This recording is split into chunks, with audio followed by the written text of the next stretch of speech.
I'm going to ask each of the people here probably to introduce themselves, but we have a very interesting group of people. John Hughes, Ruth Nielt, Vivian Tseng, and Lori Hill. They represent different parts of this partnership. So John, they told me we were supposed to go in the order that they gave me, and you know what? That I'll go along with. Okay, well, I'll set the bar very low for everybody else. Wow, that's loud.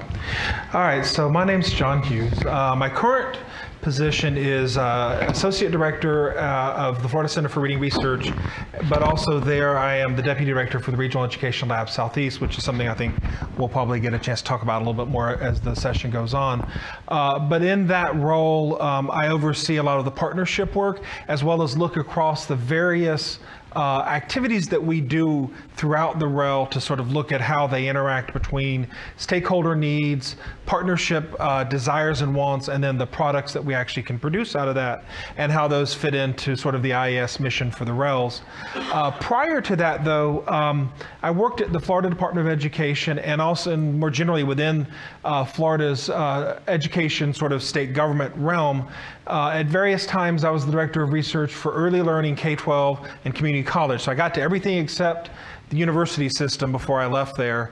And so I've had a chance to work from on the policymaker side for a lot of years. Started with the legislature, moved into the departments, and then eventually after 12 years of that, moved over to FSU. And all of that, my focus has sort of always been on this idea of applied research and how do we move educational research into making good policy decisions. That made the REL a really good fit. But it also, I think, gives me a chance to sort of look back about what worked when I was at SCA working with external folks, what didn't work, what would I like to have had back then, those kinds of things. And so I think it hopefully will lead to some good conversation today. I don't need 8 minutes. Oh, you don't. Okay. Ruth. So good morning. I'm Ruth Nielt. Can you hear me? Okay, of course. Switching on. So I am currently the director of the Philadelphia Education Research Consortium, which I think can appropriately be described as really a fledgling research practice partnership among the School District of Philadelphia, the charter schools in Philadelphia, which serve 30% of the students, public school students, the city's universities, and Research for Action, which is a nonprofit research firm. And what we are trying to do is to develop, like other research practice partnerships, projects that are actionable, that answer real questions of practice, that are of mutual interest and benefit to all of the parties around the table, including the practitioners and the researchers, and to basically support effective research use in Philadelphia. I have been at the partnership for just about 3 months, and it was a homecoming for me. Philadelphia is where I've done most of my work. For the past 6 years, I have been at the Institute of Education Sciences. And I went to the Institute of Education Sciences in 2011 to work in the Knowledge Utilization Division, which is an interesting little division. IES has 4 centers, the National Center for Education Statistics, there are 2 research centers, and then there's this other thing called the National Center for Education Evaluation and Regional Assistance, which sounds a lot like, you know, hair design and car repair kind of put together. And one of the reasons why knowledge utilization, one of the divisions in that center, was not its own separate center is when the legislation was being created. The congressional staff said, no, 5 centers would be too much, or in that case, actually it was 4 centers, would be too much, so let's just kind of tuck it here in this particular center. And in that center, in that division, there were the regional educational laboratories, the What Works Clearinghouse, the National Library of Education, and the AERA system. And I felt passionate about all of these different programs. 3 of which go back to Lyndon Johnson. And I felt particularly passionate about the regional educational laboratories because they, I thought, had so much potential, and I think they have really begun to show all of that potential that they have to bring together research and practice in mutually engaging, mutually sort of satisfying, productive kinds of relationships between researchers and practitioners. And one of the things that we really worked on a lot during those years with the regional educational laboratory researchers and dissemination experts and technical support experts was trying to think about effective communication, different kinds of strategies for, and you know, communication is more than just sort of telling somebody about research findings. It starts from actually putting the research questions together. So I'm looking forward to talking a little bit more about what some of those approaches were.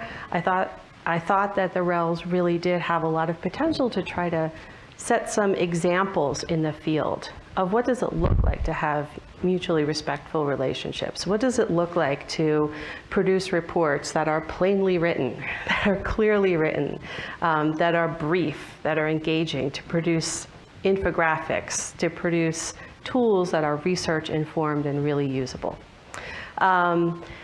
And then I went on to become the commissioner of the National Center for Education Evaluation, and then for the last year and a half that I was at IES, I was the delegated director. And really across IES, we were trying to think very hard about how to develop models of good communication, how to think about supporting researchers in all different places. People in research firms have different kinds of supports and resources than an individual professor does at a university. But how could we support all of those folks to do what I think they really want to do? They got into this business to do, is to produce work that is useful and is used.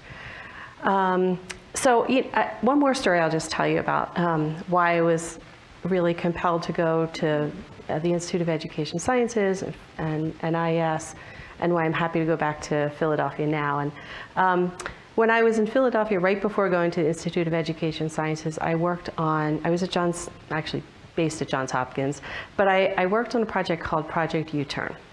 And this is a project in Philadelphia that's a community collaborative. By which I mean it involved the school district, involved federal agencies, advocacy groups, researchers, a whole bunch of folks around the table who wanted to find new ways to re-engage students who had dropped out of school in their education. And all of them, I think, in their respective areas of work, felt that the system was just not quite working. But we really didn't know, and it seems hard to believe in some ways now that there's so much more of a proliferation of data, but we didn't even know, like, what is the actual graduation rate? What is the actual cohort rate? The state had, you know, an annual rate, but what percentage of freshmen in Philadelphia graduate within 4 years, 5 years? We didn't even know that. Or we didn't know how it broke down by neighborhood or different subgroups. We didn't know things like how old were the dropouts when they dropped out of school? What did it mean? How many credits did they have? What characteristics were there of these students?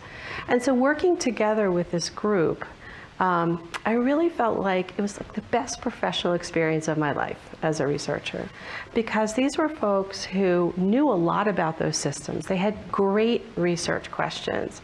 They could really help me look at the data, and I feel like they were hungry for what I could provide to them. It was a powerful experience, and it's been a powerful memory for me to think about how community engagement and people coming together to really try to solve a problem can be enhanced, can be pushed forward, where better solutions can come together, can be developed, where people can dispel myths. Everybody has their favorite image of what a dropout is. You know, the people who come from the foster care system are convinced that they're all, you know, dropouts are all from the foster care system. But data has a way of sort of dispelling those notions and helping people to come together to share some facts. And then to think about what are some solutions that begin to arise from some of those facts. Vivian. Okay. So I work at the William T. Grant Foundation. If any of you listen to NPR, maybe you've heard of us. You might hear the tagline. The William T. Grant Foundation, supporting research to improve the lives of young people. Does that sound familiar? Okay, I see some nods. Yeah, so that's who we are, and that's been our mission. So if you think about that, a lot of our work is around supporting research that we hope is useful and is used, that can somehow improve policy and practice, because that's how we hope that research, the research that we support and fund, will actually improve the lives of young people. So the topic of this session about what does it take for research to be useful and used? What does it take for policymakers and practitioners to engage with research? That is a critical part of our mission, and it's a very, very tough problem. But figuring out what some of the answers are and how to do it well is at the crux of our ability to achieve our mission. So it's a really central topic, I think, for us at the foundation. So I came to the foundation because that is what the foundation wanted to do. So at the time that I came to the foundation 12 years ago, Ed Seidman, who actually was in my position at the time, said to me, I know that you have always struggled with the role of research in policy and practice, and it was true. I was always a very nerdy person, really enjoyed research, but also always wanted to see change happen. I really wanted research to matter, and it was always felt a bit schizophrenic about how to bring these things together. And he said, you know, this is what we're struggling to figure out. Why don't you come and we'll figure it out together? And I think I've been so lucky at the foundation that we've really had a nice space to do that and try to figure out these very difficult issues together. So as part of that work, about 10 years ago, a little less than 10 years ago, we launched an initiative on studying the use of research evidence. And the idea there was this big problem that we didn't understand: when, how, and under what conditions does research evidence get used? You know, we felt like, well, we could tell some good stories. We could look backwards with 20/20 hindsight. We could tell you some very good stories about certain pieces of research, why we thought it got used and how it got used. But we were not very good, really, at looking prospectively to be able to tell you what it takes to get research used more often or more productively, more routinely. And so we launched an initiative to try to build some stronger answers on those questions. And we thought, you know, we're kind of nerdy foundation. We thought we could build some strong theories, some theoretical explanatory frameworks around this problem space, and we could empirically study these questions, right? So put some hypotheses on the table, put some of our own suppositions on the table, and actually collect data to test whether they're true. And this is, you know, many of you might be thinking, well, that's not a completely new area of study, and indeed it isn't. There was a very vibrant community of scholars, Carol Weiss among them, who was doing this work in the 1970s and 1980s. And so I think in many ways we're trying to revitalize that as a field of study. And then I will just say that phase 2 of that initiative we just launched about a year ago is focused on improving the use of research evidence. So in many ways, the first phase of our initiative was just trying to figure out what does it mean to use research evidence? What does it look like when research evidence gets used? What are the barriers? What are the facilitators? And it is very easy to come up with a very long list of barriers. It is very hard to figure out what we can do differently and better. And so the next phase of our initiative is on studying ways to improve the use of research evidence. So we've been have that area of our work. When we got into that area of work, we also started to become more and more interested in research practice partnerships, which I think is going to be a big focus of this panel. And we became interested in it because at the time, it seemed like there were all these partnerships popping up all around the country. It seemed to us very organic. And we thought, wow, they seem to be very promising entities and structures that were being formed. And part of the theory of action around these partnerships is that if researchers and practitioners were working together in closer collaboration, that more useful research would be produced because practitioners were at the table in defining the research agendas, and presumably it would make the research more likely to be used. And so we wanted to actually try to understand that. Is that indeed the case? What does it take for that to happen? And what could we learn from that for this broader community of researchers that we're a part of that are working so hard to try to make research more relevant and used? So let me pause here and just define for you what I mean by research practice partnership, because I think, with all the excitement around partnerships, the term is used a lot lately, but I suspect that different folks have different definitions. So I've been very influenced by the definition that Cynthia Coburn, Bill Pannewell, and Kimberly Guile put out in a paper a couple of years ago where they did a landscape scan of partnerships in education. And they define a partnership as with a strong focus on mutualism, so there is benefit to both parties, and Ruth Neal talked a lot about that, so I won't go into it much more. There is partnerships that are designed around a joint or organized around jointly identified or jointly defined agenda. So there is some agreement on the front end of what the research and the practice partners will work on together. And this is so different from the way research is typically conducted, right? Often maybe a researcher has a problem that they're interested in, or they have a grant, or they're seeking grant funding, and then they go look for a district or a site in which to conduct the research. And then, so it's like a project. Or other times maybe a district has a piece of work that it needs done, or a state education agency has a piece of work that it needs done, and it contracts with a researcher to do the work. And it's piecemeal. So very often there really isn't a jointly defined agenda on the front end. So when we think about partnerships, we're thinking about partnerships where there's some joint defining of the agenda and there's some investment on it in the agenda on both parties. We also think about partnerships where there is a long-term commitment to working on that agenda together. And this idea that they are not one-off projects, but there's a commitment to working together in the long term to really grapple with some of the really difficult, challenging problems in practice.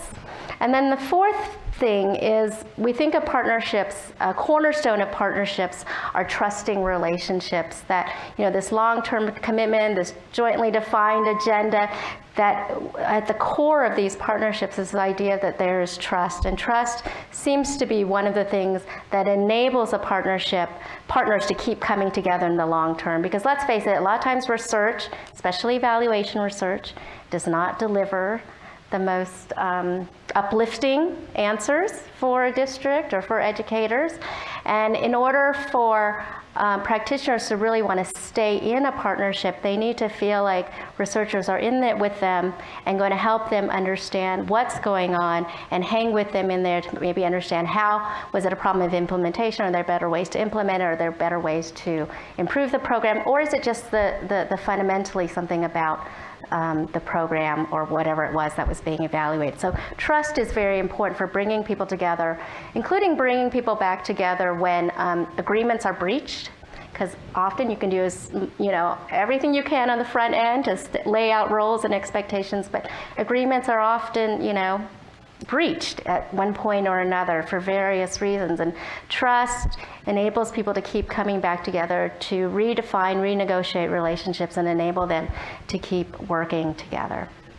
So one last piece, which is that some of the work we've done around partnerships is to convene, for 3 years we convened a national network of different kinds of research practice partnerships, because there are a lot of different kinds, and folks who are trying to come at this partnership work in different ways.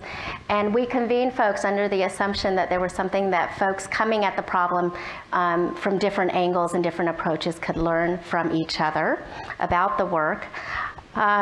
And then when we sunsetted that network, we helped to support the National Network of Education Research Practice Partnerships, which I think of as the bigger, better, hopefully more sustainable version of a learning community for partnerships. And Paula Arce-Trigati, the ED of the network, is sitting right here. Okay. Lori?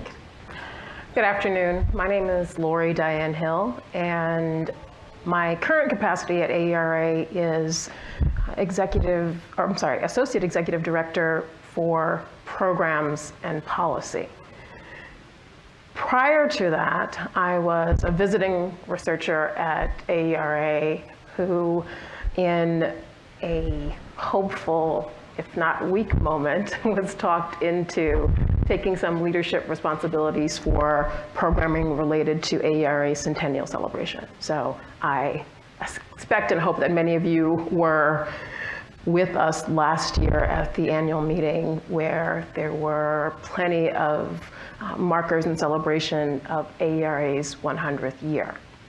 So as I was listening to Vivian remind us of what we hear on NPR probably so often that we don't even notice it, and thinking about the mission of the W.T. Grant Foundation, I thought also about the piece of the AERA mission which specifically highlights that the organization aims to promote the use of education research the use of research to improve education and to serve the public good.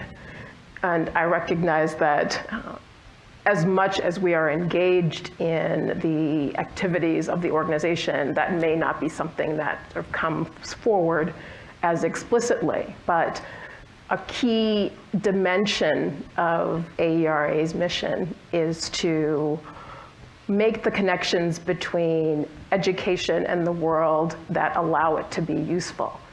And there are a number of traditional manifestations of that, like this meeting, right? We spend a little bit of our time each year putting together this exciting 5-day extravaganza with the help of a tremendous team of volunteers who are active researchers, practitioners, and the like. And this creates a space where that mission can be advanced. So our hope certainly, and there is clear evidence that in the course of the 5 days that we gather here together in whatever city is our destination, that there are opportunities for education researchers, for practitioners, and for policy leaders to connect in ways that advance the mission to make research useful and to serve the public good. We also, as an organization, have a collection of journals that are traditional outlets for education research, and we are heavily invested in sustaining that as an important avenue for communicating the work that is policy relevant and important to be put forward to the public. It is also the case that the people who need to know the good research that's happening in education are not necessarily among us at the annual meeting, nor do they read our journals or even sort of engage in some of the government relations work that happens on behalf of education researchers through AERA. So while the organization is committed to cultivating and sort of maintaining and evolving our traditional outlets for promoting the mission, it's also committed to thinking about innovation in that regard. So what are the ways in which we, as an organization of education researchers, can think about really what it takes to achieve the mission of making research useful? And that, as a part of the thinking about what would be appropriate programming for the Centennial, sent us in some, what we think are very interesting directions. And there are two important examples that some of you may be aware of that, I could talk more about them as a part of our conversation, but I wanted to highlight them in the context of my being a part of this panel, because I think they are compelling manifestations of where we see the evolution of the organizations advancing its mission. Those two initiatives are the AERA Knowledge Forum, which was a multifaceted initiative that was a flagship component of the Centennial celebration last year. And the other is a National Centennial Lecture Series, which we just wrapped up in Boston a few weeks before we arrived. Actually, not even a couple of weeks before we arrived here in San Antonio. And the foundational driver for each of those initiatives was to really think through a few things. One is that there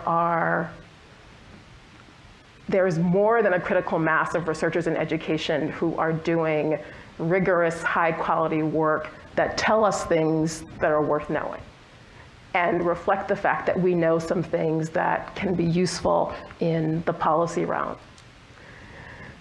We also thought it important to acknowledge the fact that really smart, accomplished people don't always communicate what they know well.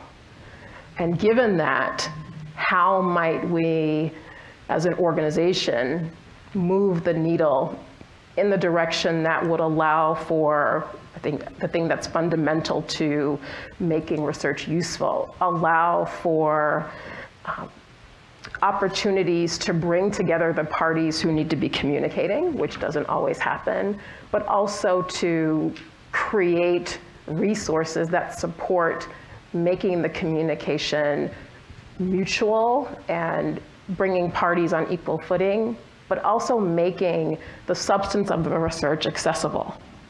That's a critical dimension of what was driving both these initiatives, one of which brought 32 of our best and brightest education researchers, one of whom is our chair today, together for what, and Barbara, you can correct me if I'm wrong about this, what I think for everyone who was involved was, at least in part, a sort of reflective and humbling experience in that the 32 researchers who were selected by a crowdsourcing nomination process that really sort of let us reach out to the membership of over 25,000 and say, what are the important issues in question and who's doing the best work? And we got a phenomenal set of responses that led to the selection of 32 scholars who, before we gave them a platform to connect them to leading voices in policy and practice around the country, were asked to spend a non-trivial amount of time being trained in communication. And from that, what started as a multi-day retreat that was focused strictly on communication, not on the substance of the work, which they brought with them, that evolved to a couple of outlets for the Knowledge Forum. One of which was a February policy forum, or a policy forum that we convened in February of 2016, which brought our 32 scholars with a roughly equal number of policy leaders, we called them, because we conceived of these policy leaders as people who were influential in a broad range of sectors that have had implications for influencing education policy. And that included not only representatives at the state and national levels, but also business leaders and people who were exceptional and outstanding in fields that we don't necessarily think intersect immediately with education research or education policy. The other dimension of that was something that some of you may have seen or participated in, which was a series of presidential sessions which allowed the participants, or a segment of the participants in the Knowledge Forum, to present their work in a format that we determined was a viable and valuable one. And I should take a step back and indicate that part of the communications training was facilitating our researchers toward making the research accessible in the form of TED-like talks. So we coined the term Ed Talks for what was presented at the February Forum and also what was on offer at the 5 presidential annual meeting sessions.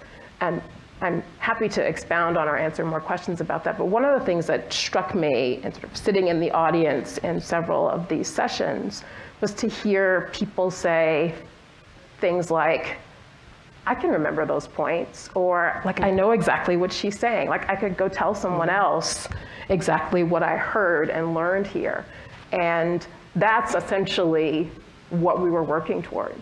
But as you can hear from what I described as the multiple dimensions of this, getting to that required reflection, investment of time and resources, not only on the part of the researchers, but on the part of our team at AERA, and under the really tremendous leadership of our past president, Jeannie Oakes, and Felice Levine, who worked together tirelessly to sort of bring together this one initiative that took a different path to achieving one of the core aspects of AERA's mission. The other exemplar is our Centennial lecture series, and lectures, as we know, are plentiful among academics. So when we conceived of operationalizing something that had been sort of in conversation and on the minds of our executive director and some of the other AERA leadership, we once again thought about core components. What do we need to do differently? One of the things we need to do differently is to make sure that it is not a lecture in the traditional sense, first of all, that we take what we learned from the Knowledge Forum and provide communications support and training for a very accomplished set of featured lectures, and that we move to spaces where AERA has not traditionally had a substantial footprint.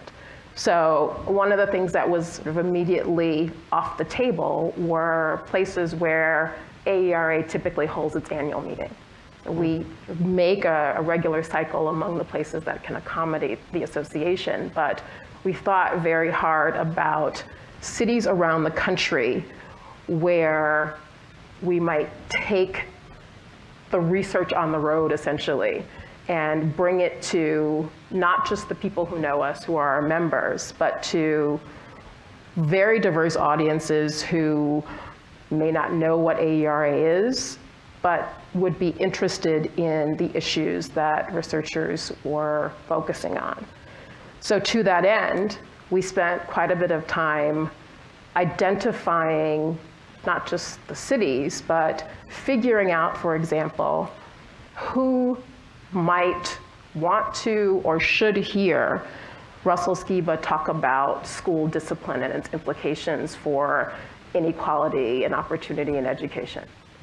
And AERA as an association invested substantial resources in doing the research to find the audience. So one kind of parallel moment for me in the 6-city lecture series is recognizing that in every city, without exception, we held a lecture that consisted of a relatively short talk from our featured speaker, followed by a sort of a living room panel of local area experts who weren't necessarily scholars, and then an open town hall forum.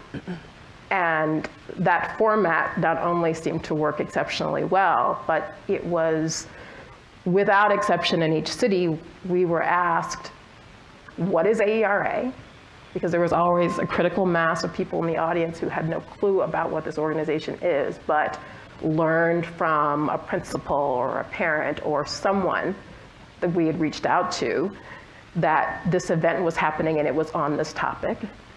And we also heard in every instance, how did you find me? And we worked extremely hard, actually, to find the people who might find a use for the work we were presenting. So those are two, I would characterize them as early steps in AERA's path toward innovating around what we know is high quality, useful work, and thinking about how it can be disseminated and made accessible to much more diverse audiences than we're typically accustomed to connecting with. Thank you. Well, I'd like to call upon Ruth and John, if they wouldn't mind. We're very familiar with the history of the RELs. The RELs have had a kind of checkered past in the sense that at times they were very much supported by research groups, and then at other times they weren't. And Ruth has, when she was there, the new RELs have just been let. And I'm sure you thought a long, hard time about what these new proposals for the RELs might be about and how we're going to think about them for the future. So if we think about the RELs as an opportunity structure to bring together research partnerships in very unusual kinds of ways of both, having policymakers and researchers in a non-kind of traditional sense that we typically think about going on in universities. I'd like you to tell us your take on this and where you think the REL's next iteration might look like, and where you think that it would be worthwhile for the RELs to go. And I think that both of you have a certain level of expertise and window on this that probably the rest of us do not have. So John, why don't we, am I calling on you too fast here? You might be. That was not in the list of questions you initially had. So I could do like a politician and answer the question I wish you'd asked. But, well, I was just thinking for people in the audience, you're at a REL now. I mean, it just seems to me this is a kind of unique model. It's not a university model. I see a number of people in the audience that participate in different kinds of research partnerships that are not in a traditional sense. So tell us what you see and where you might see the future going. I don't know that I have a whole lot of future beyond the current 5-year REL cycle, but let me talk a little bit about what I think some of the RELs could be thinking about doing a little different than sort of in the tradition. So I think for a lot of people, the REL mission is REL researchers go in and do a research study, and they produce a study, and then they leave that study behind with somebody, and they move on to another research study in some form or fashion.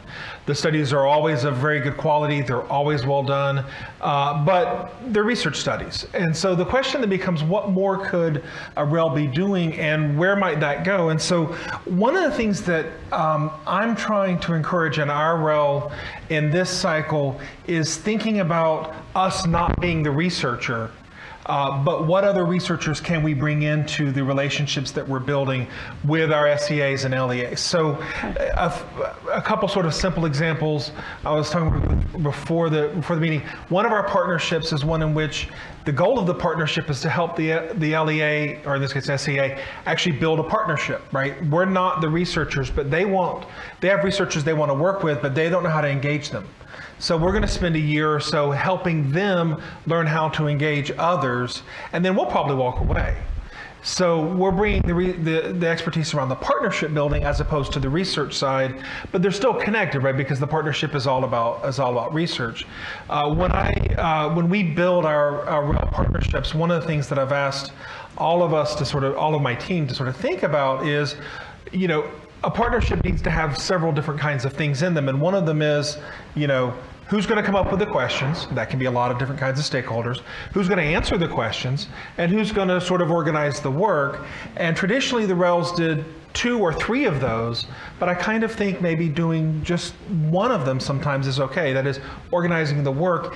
If we can bring in a university partner or someone else that might be better suited to work with that SEA sort of longer term, that creates a partnership that we can walk away from, and that would actually be sort of in a weird way, our dream is to sort of be able to do that at the end of it. So moving away from the RELs as being only a research vehicle, but a vehicle to help build these relationships and facilitate them over time so that they can exist without us, I think is really critical.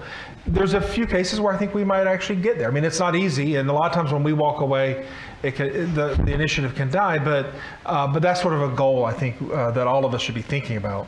I don't know if... No, that's just... Is that where you were going? Yeah, that's just where I was going, and what do you think? And you just let these all out, and Sure. they're your visions, so where do you see the vision going? Sure. Yeah, so let me just back up a little bit. So their RELs are 5-year contracts by law. There are 10 REL regions. I think they are basically the Federal Reserve regions, if I'm not mistaken. But there are 10 of them in the country, 10 RELs under contract. On average, the RELs get about $5.5 million a year to serve states and districts in their region. And that may sound like a lot of money, but when you're talking about all of those states and all of those districts and a wide range of needs, it's actually not a huge amount. So I just want to sort of right there just sort of temper, these are not organizations and entities that can take care of every single need. They have to prioritize. And they are also overseen in each region by a governance committee, which includes the chief state school officer from every state or their designee, and district folks, other stakeholders. And that's really the role of that governance committee, essentially, is to oversee and prioritize the work of the REL so that it's respondent to the needs of their region. So a new set of 5-year contracts was issued in January of 17, just a couple months ago. That was coming on the end of a previous 5-year cycle, which also really focused on research practice partnerships as well. So I think there's many ways in which the current cycle of RELs is really, it's evolution, it's not revolution. So what I'm going to be talking about, and I'm looking forward to seeing what the RELs produce over the next 5 years, I will say a couple things that I think are pretty fantastic about the RELs. One is that they are not just about research. They really take a much more holistic view to what are the kinds of needs that states and districts have to be able to use research and apply it. It's a very applied, practical kind of work. That might involve original research. It might involve technical support of a whole different, all kinds of things. It could involve developing tools. It could involve helping them put together surveys. It could involve helping them write code, helping to analyze data, thinking about how to do focus groups. It's really about capacity building. What RELs should leave behind is wherever their partner was, they should be a little bit better able to use that research and to improve education than they were before. And there's also a dissemination function. These are all in law, the 3 things that the RELs are supposed to do. One of the things that the RELs do around dissemination, we sort of call it like a light touch. And it sounds in a way like what you were talking about, Lori, with these lectures and these opportunities to sort of broadly disseminate information. One might not expect, RELs often do lots of webinars, lots of in-person kinds of trainings. The idea there is you're trying to get ideas out. You don't think that somehow somebody's going to change their practice on the basis of a webinar. Nobody has that kind of illusion. But the idea is that if you don't get that information out to give people just a little bit of a taste of here are some things that other folks are doing, then it's going to be harder in some ways to kind of dig down when you want to do some more intensive work. So there's a real role there with sort of light touch work and also digging in. I mean, what we have really pushed the RELs to do, and I think, if you haven't taken a look at REL websites, go do it. These are really different. Whatever you remember from 10 years ago, these were the folks who were doing the big randomized trials and were sort of disconnected from their communities. That was one of the criticisms.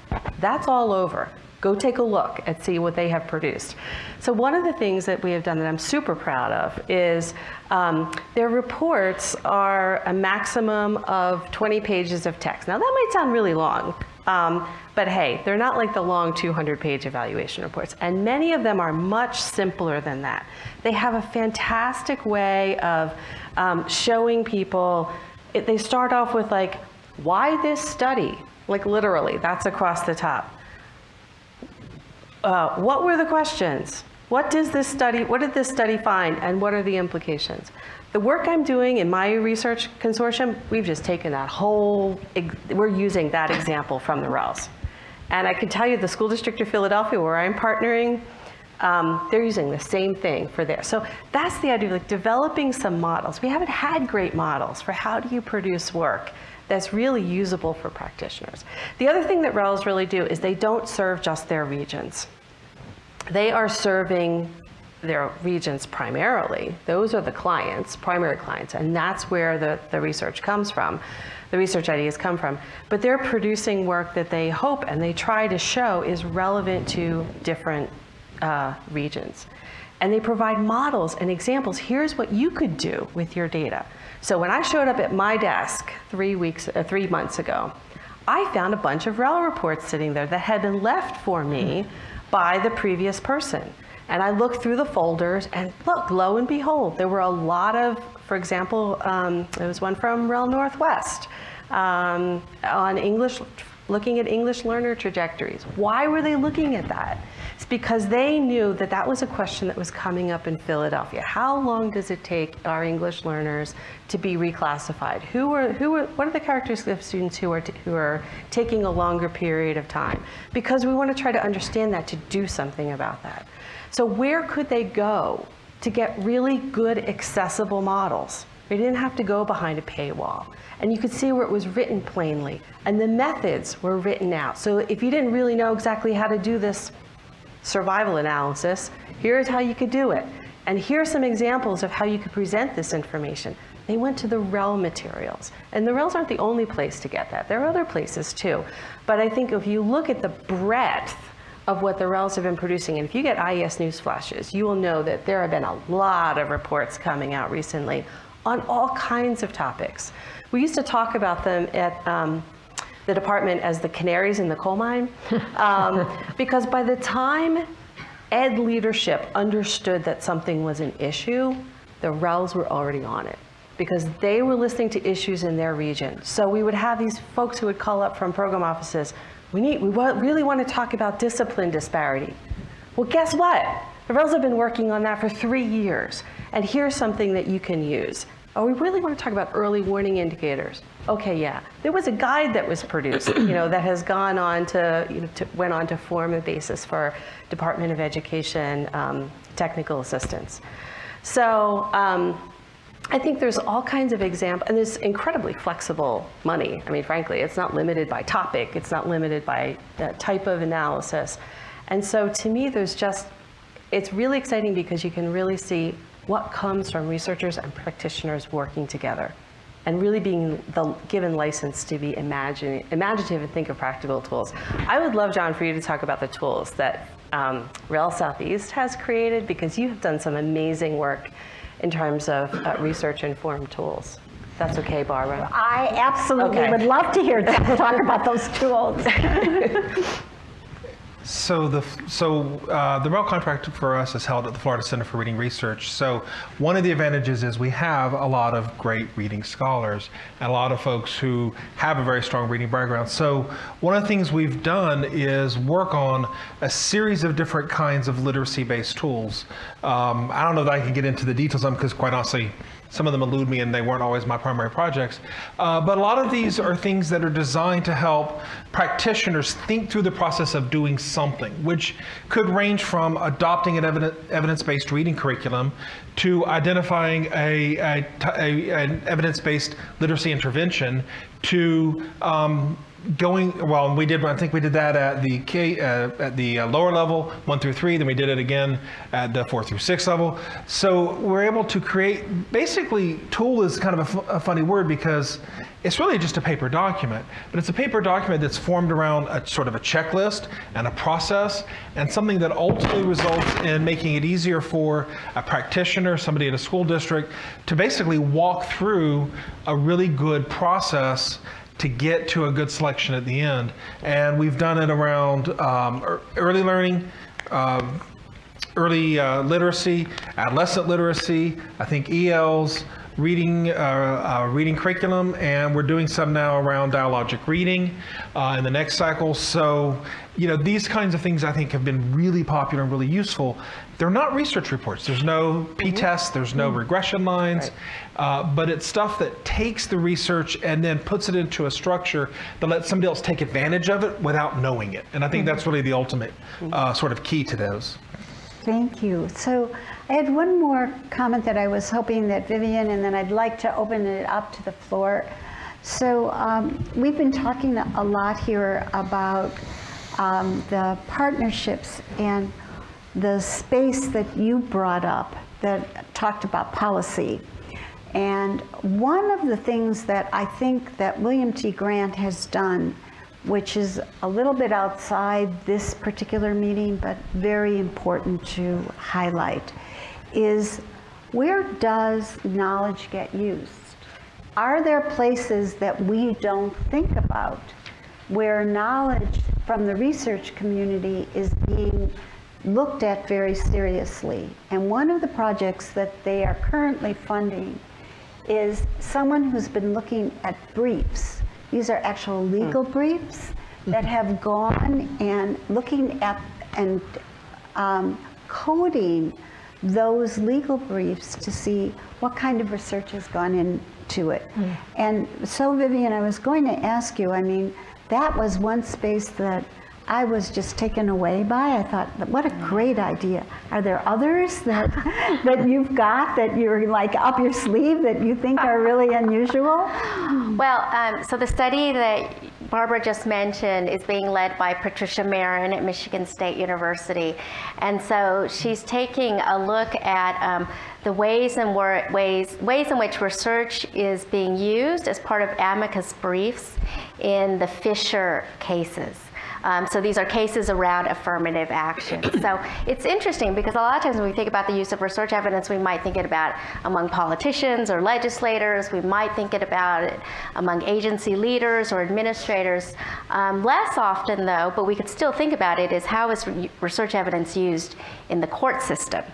And so we don't have a lot of studies on this. I think that is the one sort of standout. We wouldn't mind seeing more about that.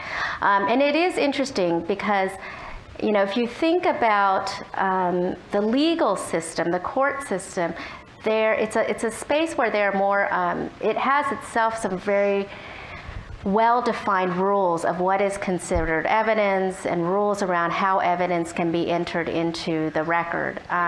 And so, it's interesting to understand that as a decision-making context and what are the ways in which research evidence comes into play in that work. So other folks have been interested in, for example, in the juvenile justice system. There's been a lot of work on the adolescent brain development in recent years, and so that's causing folks in the justice system to think about how cases involving teenagers, later stages, 16, 17-year-olds gets adjudicated. And that's another place that's there's a lot of attention around the potential use of research evidence in the justice system. Thank you. Well, I'm looking at the time, and I wanted this to be a real true conversation. So if you wouldn't mind helping us participate in all of this by asking us some more questions, I think that would be really very helpful. So we're willing to take questions. Are there questions out there that are burning? If not, I will proceed with my next list of questions. But I thought, no one's raising their hand, no one's asking a question. Is there somebody out there that has something that they would like to ask?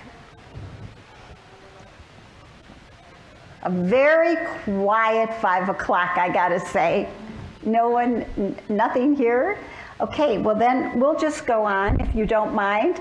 I mean, maybe everyone here is enjoying us. I don't know, this is a new role for me. I sort of think that if I were walking around with a microphone, I might do a little bit better at this. So the next kind of series of questions that I think are really worthwhile. Lori had talked a lot about these new initiatives for the researcher to kind of make the researcher with having certain kinds of expertise that we don't typically have the researcher have. The elevator speech, what happens to you when you get 2 minutes on Good Morning America to talk about your book, when you get a spot on NPR for 3 minutes to talk about your latest study.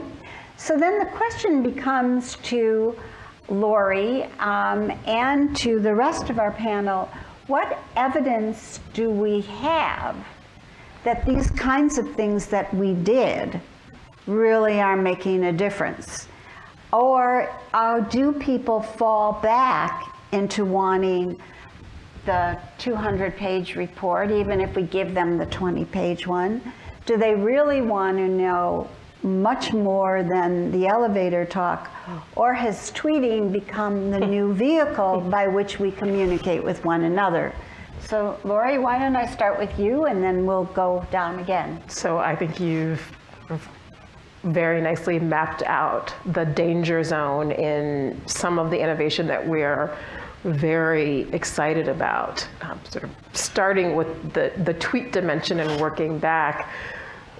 There was an interesting question in one of the annual meeting knowledge forum sessions from an emerging scholar who was just moving out of her PhD program, which essentially suggested or was posing to the panel sort of how do we, or how does someone who is new to the field develop the skills, right? Because what she was seeing were these really engaging, pithy, short, accessible talks by scholars who have built careers over decades, right? But that's the way back story in a scenario where someone's telling an interesting 6 or 9 minute, or giving a 6 or 9 minute presentation.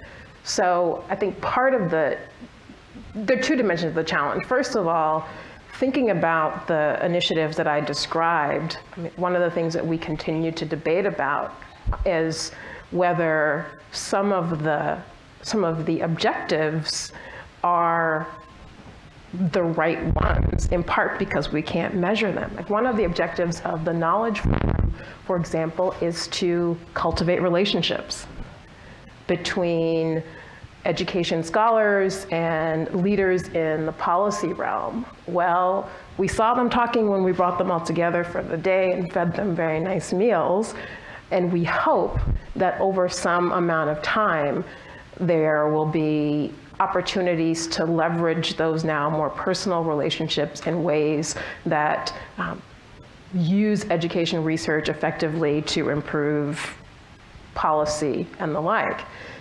We don't know that. I mean, it's sort of getting one's head around sort of what the time frame is and how to track that is, I think, a question that we recognize needs to be answered, but one that we haven't answered yet. And the other piece, of course, is related to the slippery slope of making something so accessible that the substance and the rigor of it is invisible. So as you know, a part of the training for the knowledge, or part of the contribution of the Knowledge Forum scholars was not only training in these nice, short presentations that weren't jargon heavy or table or slide heavy. They were accompanied by what we called research fact sheets. So the idea for AERA was to create a platform that allows someone who's interested in a topic to see the 6-minute piece, but also to right next door see a link to a compendium of research that anchors that piece. Now, do we know that people watch the video and immediately go look at the reference list? We don't know that, but there is definitely both a commitment and a concern related to not going down a path that disconnects the evidence and really the substantial work that's required to have something useful to say. So now if I went to Vivian again, so Vivian, you've put, the William T. Grant Foundation has put a lot into these research partnerships. I mean, you have a big effort in Houston with Ruth Turley and a number of other places. So what does the future look like for you with respect to these kinds of things? What are you expecting to get out of it? And is this a path you think the foundation is going to continue to go? Yeah. So maybe I'll answer your question and also kind of pick up where Lori left off, which is it's my observation about research practice partnerships that folks are making really good progress and working really hard on how to design and identify more relevant research agendas. I think this idea of partnerships where there's co-created research agenda, I think is yielding research that feels more relevant to districts. And there's also, I think, more iterative back and forth in conducting the research, more, so a lot of them have these ideas that they're going to be very routine meetings where they'll discuss how the research is going, they will share preliminary findings, and so it's not just delivering a research report at the end of a study. And so I think through that, I hear that all of that is becoming more mature. Certainly there's better ways to do it, and sometimes it's still not happening as well as folks would like, but I think a lot of that is happening. And I think folks are also getting a lot better, and I think like AERA is an example of this, at how to communicate research, how to be more clear, less jargon, and make it meaningful. But I think our ultimate goal, if we think about research that's useful and used, that actually changes something in the education system. It changes teaching and learning. It changes the way professional development is designed. It changes the kinds of programs that people choose to adopt or the decisions they make and how to implement them. That, I think, is still a big black box. And if I were to think about what my hope for the next generation of research practice partnerships is that we're gonna figure out better what it means, not just to produce the more useful work, communicate it in clear ways, but figure out what does it mean to actually get the research evidence into changes to improve education.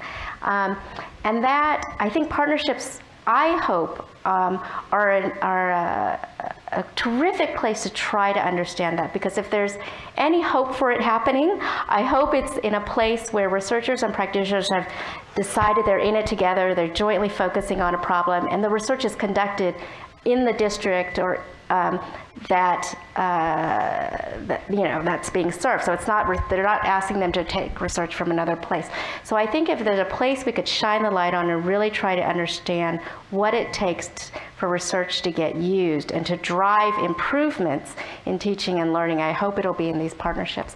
I think in order to get there, we're going to have to elaborate and get more strategic about our theories of action. How does any particular piece of research, who is going to use it, which person in the district is it going to be relevant to, and what do we imagine that that person would do with the research, right? And there's funding issues there too, because a lot of times the work conducted in research practice partnerships, the funding supports the research all the way through to the communication of the product. And then there is there's a drop off in funding, right? Who funds the work to turn the research that's been produced into changes in curriculum or PD or what have you? So there's a lot more I think we could unpack and think about how to make that happen. And Carla, do you have your hand up? Because I bet you have a lot to say about that. Carla Stevens, Houston Independent School District. Thank you, Vivian. So one of the questions that I have, and segueing beautifully into what Vivian was just saying, we are part of a research practice partnership with Rice University and the Houston Independent School District called Curran, Houston Education Research Consortium, which has really helped us try to, bridge that gap between research and using it. But we're still not quite there yet. And one of the things that we struggle with is still the timing. Because what ends up happening is my superintendent or other assistant superintendents over departments will have a question, and they'll come to me and they'll say, get her to look into this. And by the time I talk to her, which is usually like the next day, and then we start pulling together proposals, and we start trying to get people together, and then we start discussing, well, what would those research questions be, and we start pulling departments together, and we start looking at it. They're already off onto 3 more different questions and more things, and this one is now yesterday's news. So trying to figure out how we can get answers to questions in a timely fashion, but still allow researchers that space to do good research, because we know you can't do a research study in 2 weeks. But the question comes and they want the answer, and then they're on to the next one. So as the director of research in the district, I'm having to juggle between allowing the researchers time to answer the question, but still being responsive to my boss who wants the answer now. How do we do that? And I'm hoping that the more we do research practice partnerships, we can do that. But there's a lot of good stuff coming out of Rouse. We don't always know about it. There's a lot of good stuff coming out of all of the people who are here in this building this week. But trying to negotiate that and trying to broker that in a K-12 system where I've got a whole lot of people asking me questions, and I don't always have time to do all of the research to try to answer it, or work with my partners who then create the answers. That whole timing issue is something that I continue to struggle with, to try to be able to make sure I'm responding in a timely fashion to my decision makers, the policy makers who want something now, and yet I want to make sure that we're giving them good answers. Do you have any thoughts on that? Yeah, I think We all do. we have the right answers, right? Let's start with your answer. No. Well, go ahead. Well, one thing I'm just observing, because I'm really, I'm a student of partnerships. I'm learning from you guys. But one of the things I hear that sounds really promising is that folks in roles like yours are really figuring out what kinds of research projects are better conducted by the external research partners, and usually they are the longer time horizon projects, right?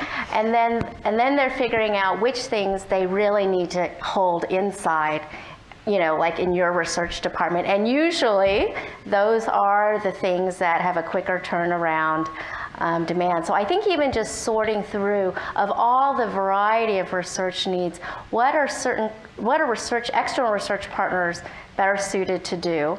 Because they can also bring, sometimes a more independent lens and a different kind of, credibility and reputational things to the research that's produced. But then what sorts of things are always going to kind of need to be held within the district and can be turned around more rapidly? Now, that said, I think some partnerships are also doing really interesting experimenting with different things. So I think for a while, Baltimore Education Research Consortium was, Kimberly can talk about this, was playing around with ideas, more quick turnaround work. So maybe you could talk about that. I was with the district and working with closely with Burke, and we have sort of a rapid response process where you can't send everything to that, so there still has to be sort of like funneling, but if there were sort of things, I just need something quick and dirty, crosstabs, whatever you could pull together by the end of the week, or we had that sort of way of working, of being able to have some kind of those rapid response types of things, and like understanding that our time frame at the district doesn't always allow for the most thought out, not everything needs to be a full-on research study. Sometimes you just need some ideas of what the data looks like. And so we try to balance that with some of the larger projects. John, did you want to? I'll let Ruth go. Yeah, Oh, I'm sorry. I'll just add one more thing. I completely agree with Vivian too about sort of clarity about internal analytics versus external longer-term projects. I think one of the things that research partnerships can intentionally benefit from and try to think about is involving broader stakeholders from the community in those partnerships, which helps to provide some stability and consistency. I mean, if you think about sort of what superintendents and assistant superintendents might be responding to, they're responding to sort of a flurry of things too. It's unlikely that they're just generating things from their brain like that. They're feeling all these different pressures. And so to the extent that a research partnership can connect with broader community mayoral priorities, for example, and help to advance that kind of an agenda, I think that cuts down a little bit on some of that spin or churn. So I'll try to be real quick. So another thing you might think about, and again, no one has answered this, or we'd all be doing it, right? But is thinking about maybe instead of trying to do research, go out and say, okay, what are the studies that we already can leverage, and can we synthesize those in a way that applies to this context? So, I mean, I think the Workforce Clearinghouse is phenomenal in that regard, but we all know that you're not going to find that exact study that fits your exact question that your superintendent's asking, most likely.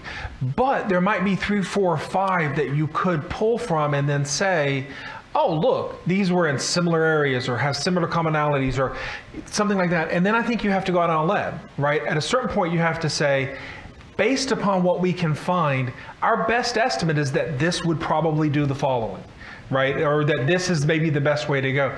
It's going to be sort of that. That's where the research report comes in and to say, I'm an expert opinion in this case. And then I think you can couch it. And I hate to maybe just repeat federal government stuff here, but the estimate levels of evidence is a really good way of saying that. Is say, on this opinion, we have a pretty good set of evidence that we think we're pretty good about.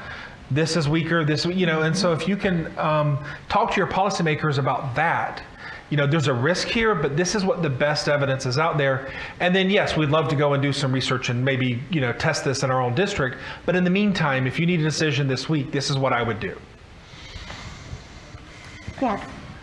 So you've talked about good in research practice partnerships. You've talked about fast in research practice partnerships. One element of it that you really haven't talked about, and that is where do these research practice partnerships come up with the funding to engage in the work that they're trying to do, to engage in the practices?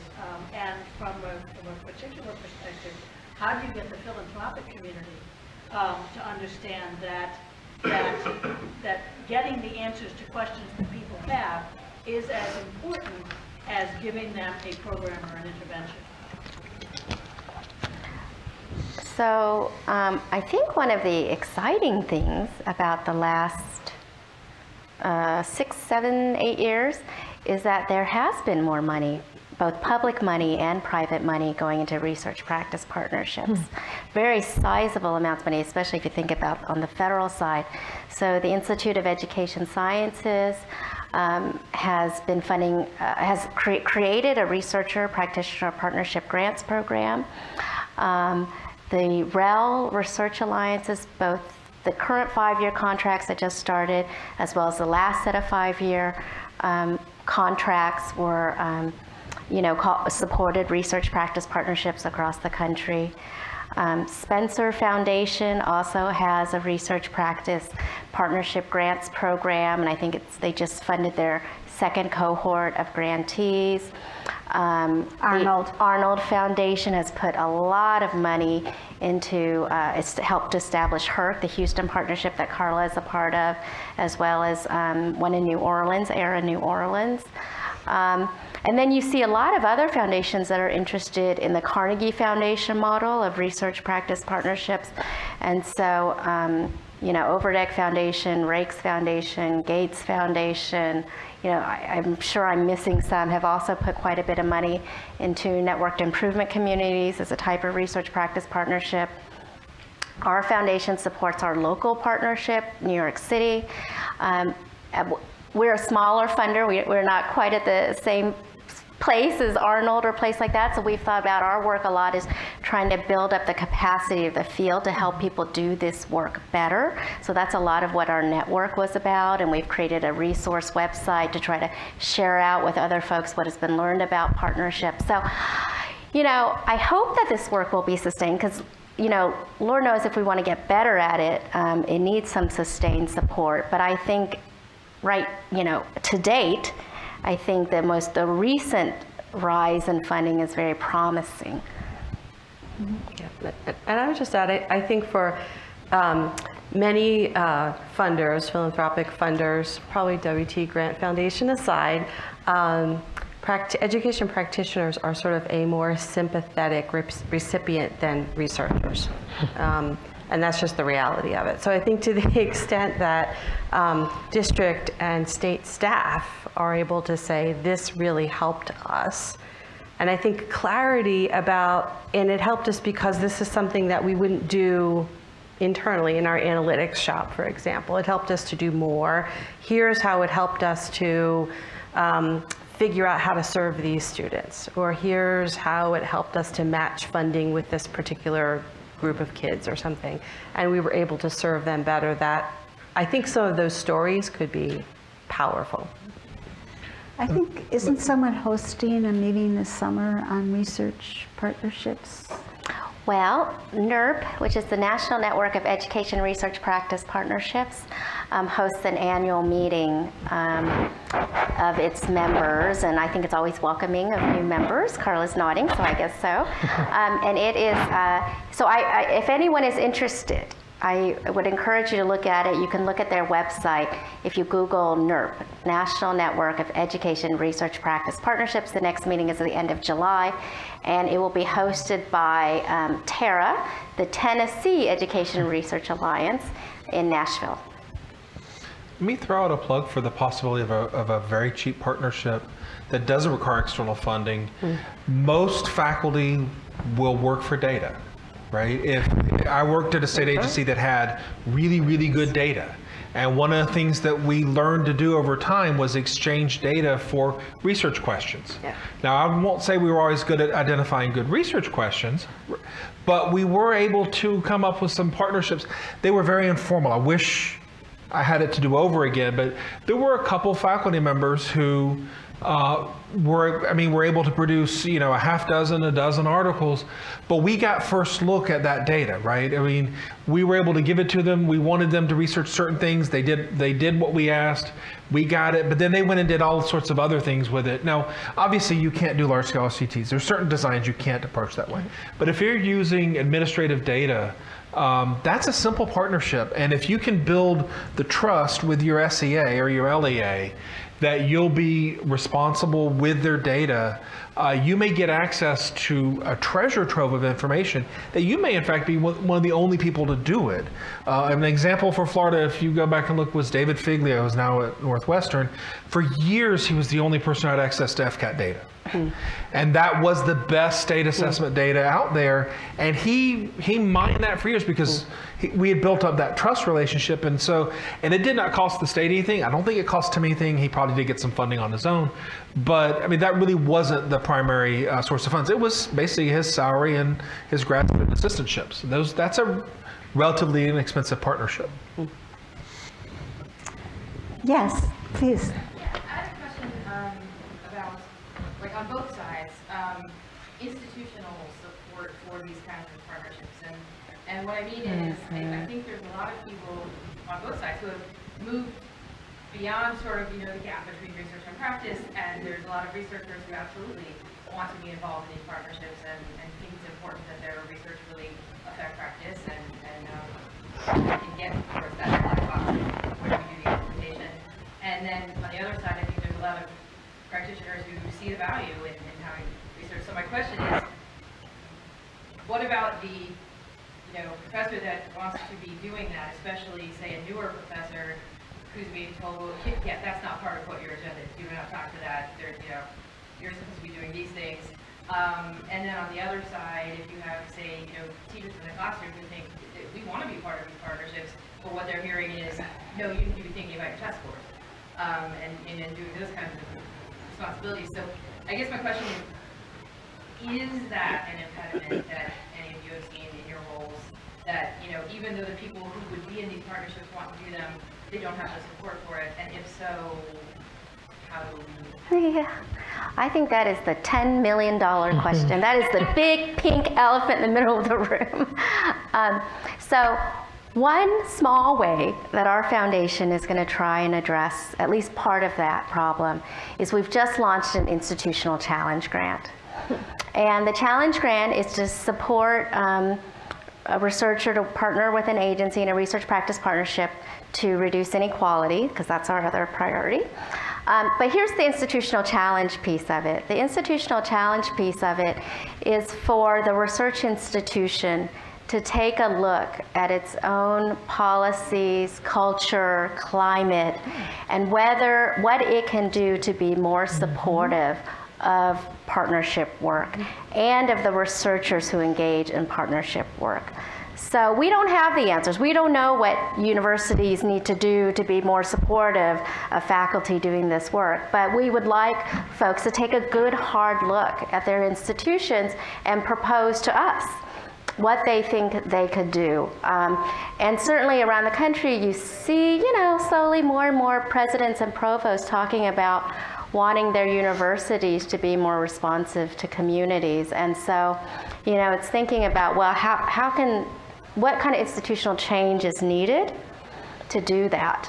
If they really, you know, if people really want to achieve that mission, that vision of how the university is going to be more responsive to local communities, then what is it that the institution can do to do that? So it's just one small way that we're trying to encourage universities to do that. Adam Gamron, the president of the foundation, and I will soon be releasing an essay on rigor and relevance. And the idea is, let's bring rigor to relevant research questions, and let's support the researchers who do that work, and let's try to attract the strongest, most rigorous researchers to do that work, and let's support them. And one of the things that we pitch in that essay is that professional associations like AERA also have a role to play, because if we want faculty to be rewarded for that work, then we need to think about incentive systems, and that's something that a place like AERA could tackle and think about, well, what would it mean? How would you judge, you know, the scientific significance of work that is conducted in partnership or on some of these questions? There was one more hand, I think. Yes? So, fascinating. I think I can relate, so I might be missing, but I'm interested in on what you think on the type of partners or audience we're talking about. From your presentation and the Q&A that we are having, it seems like we are thinking about the partners as being an agency. It could be a local agency, or it could be a state agency in terms of education. And I'm thinking we can elaborate that and include also, I'm thinking about NGOs. Yes, yes, yes, yes. From research, especially in marginalized communities. Yes. So I'm thinking about who else should we try and map how they're consuming research. For example, what are our parents? Yeah. And how they're educating themselves on issues of education. So I'm thinking about the opt-out movement and how they are circulating on social media, specific reports about the negative impact of testing or the positive impact of testing. And I just wonder if that's something that is on the radar as well. Because of elaborating the type of partners of the audience. Well, I mean, I'll give an example that's not with our realm, but the Florida Center for Reading Research has partnered with our mayor in Tallahassee, who has sponsored a series of summits around various education issues, and mostly around early learning, early childhood, but really targeted at the community. So the center then becomes a resource to the mayor's office, who doesn't have obviously research staff, but then that can bring in a wide variety of people, including the NGOs, the United Ways, those kinds of groups that then can reach out directly to the parents. And I think we're in like our third meeting on that, and it's actually been really well received. It's gotten a lot of attention in the local media. It's got a lot of community groups and active groups, churches, things like that. They can then disseminate that out. So there are political actors other than those who are actually in charge of education who can do a lot of stuff. And so I noticed that we're close to time. In fact, I think we're a little bit over on time, but I would like to leave with the one partner that I've had a lot of success with that hasn't been talked about at all, and that's the business community. So I work in Detroit, and that's the place that foundations don't go to. It's also the place that districts have a difficult time supporting any of that work at all, unless it's a multi-million-dollar effort in a specialized charter school or special school. On the other hand, the business community is very interested in trying to work with the school system to produce a better workforce for the city of Detroit. And I think that it's interesting to me because I've done the research partnership thing for a long time. We had one in Michigan that started 10 years ago. That now is supported by the Arnold Foundation with new people. And I'm thinking that it's interesting to me that that particular community has really not been tapped. And that's really unfortunate, because when we bring these things together, it's always looked at as a district, and it's always thought about in relationship to the state. But very rarely do we really think about what does it mean, for Invest Detroit? What does it mean for robotics in Detroit? To actually think about what they can be doing with us in the schools to help raise the skill level of the young people that desperately need it. And I would say for many of you that I cannot raise test scores from a 14 to a 21 in a year. I can't do it in 2. No matter how hard I try, how much I'm doing, no matter where I'm going, it's just not happening. So I have had to move to thinking about what are the other kinds of activities that we can move on that will help our young people get into technical training, colleges. And it's the business community that I've had the most support from. Well, will add to that, Barbara, that as we've gone around the country with the lecture series and tried to craft and reach out to diverse audiences, in every city, the business community has come out and are interested and motivated and excited about the opportunity to do something. So, I think that's right. Thank you, Lori. I think that for all of us that if we're thinking about partnerships, we're thinking about the future, we might want to think about who are some of the people we haven't brought into this game that we really need to in a much more systematic way. Because I think that they have something to bring that we might have overlooked, especially because they have to hire these. What are the skill levels that people need to be able to be a workforce for the future? So what's the coding opportunity here? What are the robotics opportunities? Who's working on chips? What does this mean in terms of automated cars? I just think that for me, I've been struck by thinking about what will the future look like for these young people and what are the opportunity structures for them. And I'm pushing it back on all of you to think about that, especially in the cities that you work in, because they're unique labor markets. All our labor markets are not the same. What Houston needs is not what Detroit needs.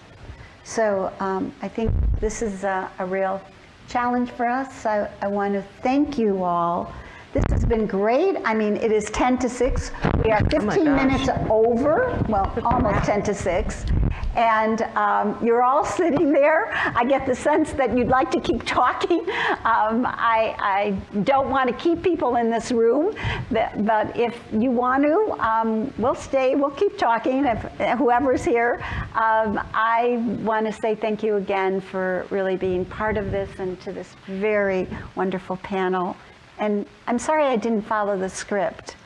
But it's hard for me. I have a hard time following the script. You know, it comes from, you know, those people you can't contain, those researchers that, you know, you think, oh yes, well, they really are a pain in the you know what. So anyway, thanks very much. And